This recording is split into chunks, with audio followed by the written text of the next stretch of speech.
What if you're not lazy? What if everything you've believed about your failure to take action has been a lie? What if procrastination is not your enemy, but your teacher?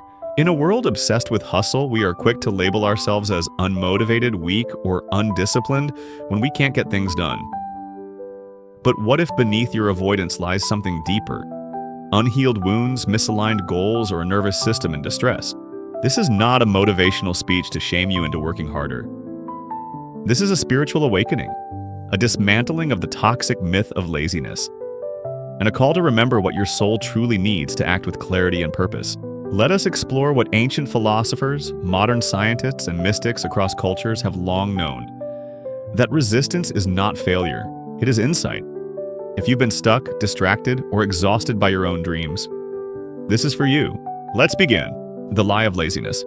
The word lazy is a label, a judgment, and judgments oversimplify what is often a complex inner reality. Ancient Stoic philosophers like Marcus Aurelius taught that human beings are driven by purpose and natural reason. If we act against that nature, something is in conflict. But never did he claim that failure to act was weakness. He called us to examine the reasons for our resistance, not condemn them. Modern psychology agrees. Research shows that what we call laziness is often a mask for something else. Burnout, fear of failure, perfectionism, trauma, or even subconscious beliefs inherited from childhood. When your goals don't align with your values, or when your nervous system is dysregulated from chronic stress, your body won't move forward. Not because it's lazy, but because it's protecting you. In Eastern spirituality, the body-mind connection is sacred. Energy or prana flows where intention flows. If there is resistance, there is a blockage, and that blockage has meaning. So what if, instead of fighting yourself, you listened? You are not lazy, you are not broken. You are trying to survive in a system that rewards overwork and punishes stillness. But it's in stillness that wisdom arises. The question is not, how do I force myself to act? It is, what is this resistance trying to tell me? Trauma disguised as procrastination. What if the reason you can't begin is because beginning reminds you of pain? Procrastination isn't always about poor time management. It's often a subconscious defense mechanism, a survival reflex wired into your nervous system. Beneath the surface of inaction is often a tangle of fear, shame, and past experiences that taught your body. Doing is dangerous. You see, trauma doesn't just live in your memories, it lives in your physiology. Your nervous system remembers what your mind forgets. Every time you were punished for trying and failing. Every time you were made to feel not good enough. Every time effort was met with pain, your body learned a lesson. Don't try. Don't start. Don't move. Modern neuroscience calls this the freeze response. Not fight, not flight, but freeze. It's your body hitting the brakes, not because you're lazy, but because it's trying to keep you safe. Spiritual traditions understood this long ago. In Buddhism, dukkha, the suffering born of resistance, is a signal to turn inward. In Taoism, when effort feels like pushing a rock uphill, the way teaches us to pause and listen, not to push harder. Even in Stoic thought, Epictetus reminds us, it's not things that disturb us, but our judgments about things. You may not fear the task, but what the task represents: failure, humiliation, being seen. So if you keep stopping before you start, ask yourself, what memory lives in the silence before action? What story are you still protecting yourself from? You are not procrastinating, you are protecting. But now it's time to heal what you're protecting yourself from. The invisible weight of emotional burnout. Imagine trying to run a marathon with a weighted vest strapped to your soul. That's what emotional burnout feels like. But unlike physical exhaustion, emotional burnout is invisible. It doesn't show up in bruises or broken bones. It shows up in your inability to care, in the fog that clouds your focus, in the voice that says, why even try? In today's world, we glorify hustle and grind. But what we don't see is the cost. A culture of overfunctioning, hyperproductivity, and spiritual dehydration. You wake up tired. You move through the day like a ghost in your own life. And when you finally sit down to get things done, your body simply says, no. According to the World Health Organization, burnout is not just stress. It's a chronic condition rooted in emotional exhaustion, cynicism, and a sense of reduced accomplishment. It affects your motivation, your memory, even your identity, and the Stoics warned us. Marcus Aurelius wrote, "Learn to ask of all actions, why am I doing this?" When you spend your energy on things misaligned with your soul, pleasing others, chasing status, running from your wounds, You deplete yourself. You're not lazy, you're empty. Spiritual traditions agree. In the Bhagavad Gita, Krishna warns Arjuna that right action must come from the right place. Duty without attachment, effort without ego. So maybe the question isn't, how do I become more productive? Maybe the question is, what am I carrying that I was never meant to hold? And what do I need to release before I can rise again? You're not broken, you're burnt. And healing isn't a matter of willpower, it's a matter of rest, realignment, and remembering who you are. Procrastination, a hidden defensive mechanism. What if your procrastination isn't a flaw, but a defense mechanism? Many of us were never taught to feel safe with success, failure, or even effort itself. Somewhere along the line, often in childhood, we learned that trying meant risking judgment, punishment, or disappointment. So unconsciously, we stopped trying. Not because we're lazy, but because our nervous systems associated action with danger. This is how trauma works. It doesn't always leave visible scars. Sometimes it hides behind the quiet click of another YouTube tab, the scroll of social media, or the constant delay of things that matter. It whispers, don't start, don't risk it, don't feel again. Psychologists like Dr. Gabor Mate explain that trauma isn't what happens to you. It's what happens inside you as a result of what happened.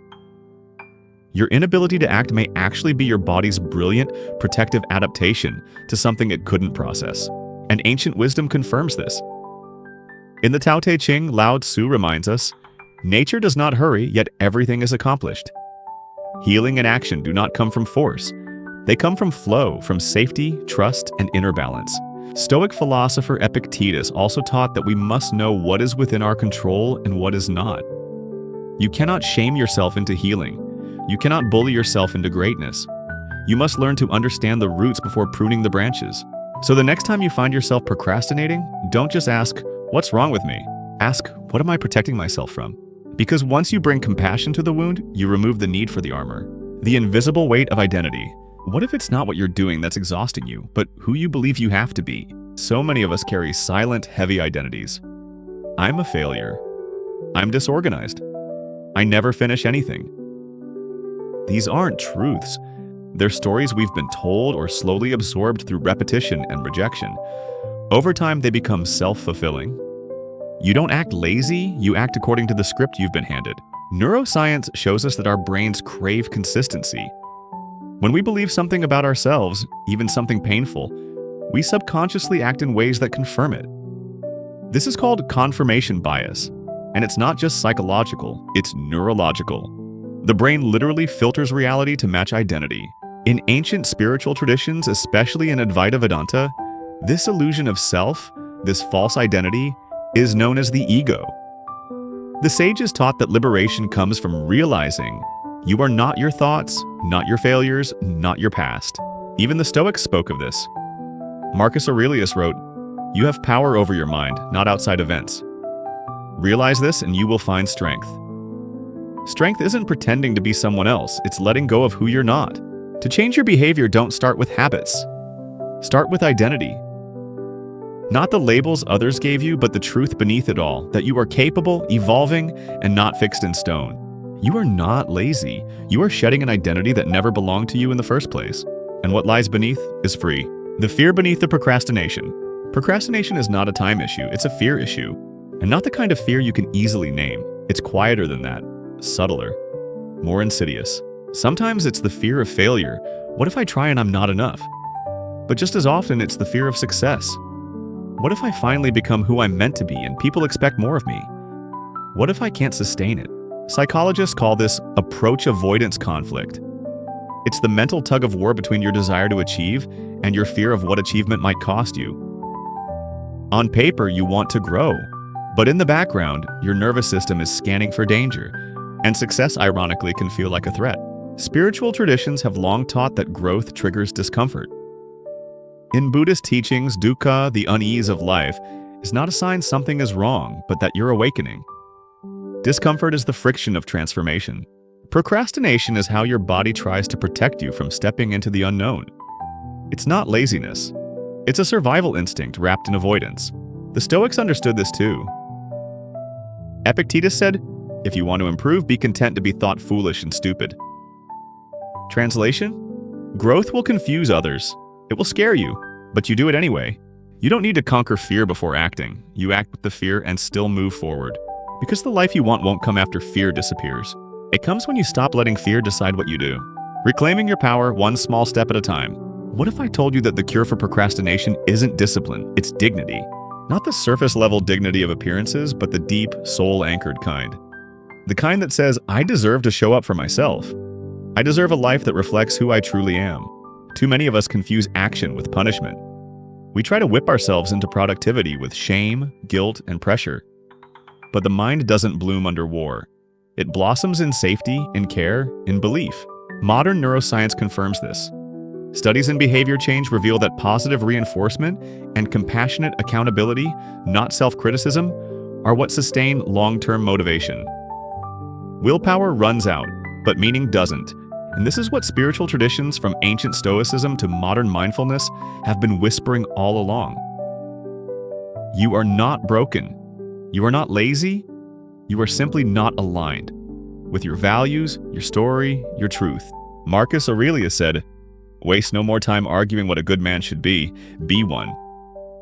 Don't wait for the right mood, the perfect schedule, the ideal moment. Take one small step, even if it's clumsy, even if it's quiet. Because action isn't just about completing a task, it's about reclaiming authorship of your life. Your power doesn't return all at once. It returns in minutes of effort, in decisions to show up, in moments when you choose not to abandon yourself. So start, not because you're behind, but because you're ready to come home to yourself. What if everything you've called laziness was really just a signal? A whisper from the deeper parts of you saying, I don't feel safe, I don't feel worthy, I don't feel seen. What if your struggle to act wasn't a failure of will, but a failure of connection? To your purpose, to your story, to your soul. You're not lazy, you're layered. You carry old wounds, quiet fears, and untold dreams. And you've been trying to move forward while dragging the invisible weight of them all. But this moment, this is your permission to stop fighting yourself and start understanding yourself. Because when you stop asking, what's wrong with me? And begin asking, what do I truly need right now? The shame starts to lift. And in its place, clarity, power, compassion, movement. So let this be your turning point. Not a sprint into hustle, but a return to yourself, steady, rooted, and real. If this message stirred something in you, if it reminded you of who you truly are, then don't keep it to yourself. Like this video, share it with someone who needs to hear it, and subscribe to this channel because your journey of healing, growth, and inner truth is just beginning. In the comments below, tell us, what's one small, honest step you'll take today to show up for your future self? Let's grow together.